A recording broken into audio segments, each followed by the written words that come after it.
Hey Robs, hey Oren. Hey, Deshi. Hi. Thanks for joining us. I really was wishing it's such a beautiful day outside and I thought we could be sitting in a park having a cup of chai and having this conversation, but desperate times calls for desperate measures. So we're here.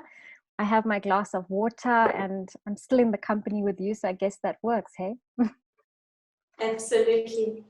Sure. So I'm really honored actually to have the both of you here, especially because mom and son in the same conversation. And so thank you both for agreeing to this.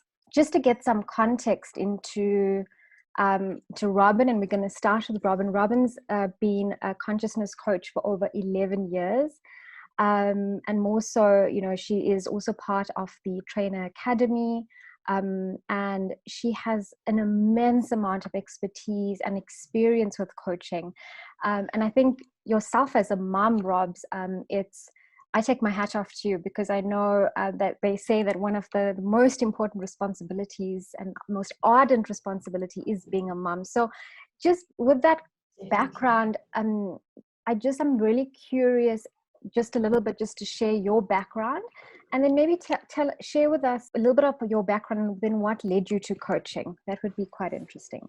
Okay, so I am a mother of four and I was blessed to be a stay-at-home mom.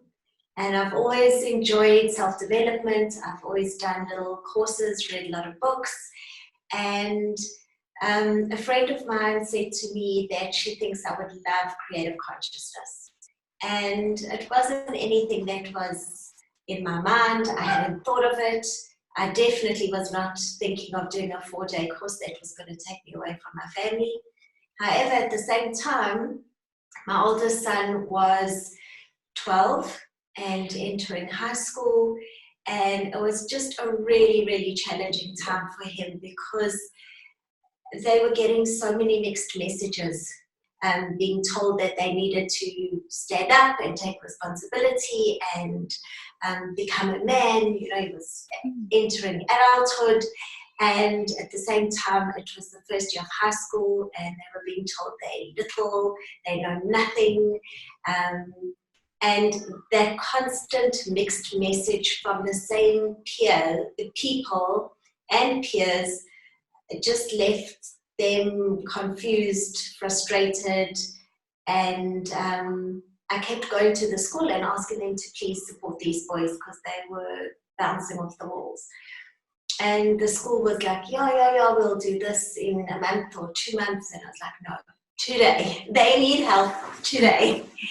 And I think they were doing the best they could with what they had, but it wasn't working. And then I remembered my friend had told me about this course. So I asked if I could do the course with my oldest son, Zev, and we did. We did it together.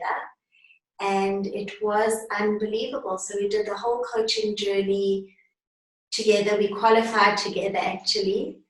And it was incredible. I never, ever started off thinking I was going to become a coach. However, I found my passion, I found my calling, and I truly believe that it's something that everybody should do because we are constantly interacting with people, we're constantly communicating, we're constantly talking. And in order to have effective communication and effective relationships and connected relationships, I think it's important to learn how to do it. We go and we study accounting and we study medicine and we study law, and they're all important. And yet, to be in a relationship, it's just like, hi, let's get on with it. And it doesn't work. Sure. So I think conscious and investment is required in all relationships. So yeah, my oldest son Zev, who qualified as a coach, he doesn't coach, but he uses it all the time. Oren is now busy becoming a coach, and I think it's really supported us in communicating, in having very, very difficult conversations in an effective way.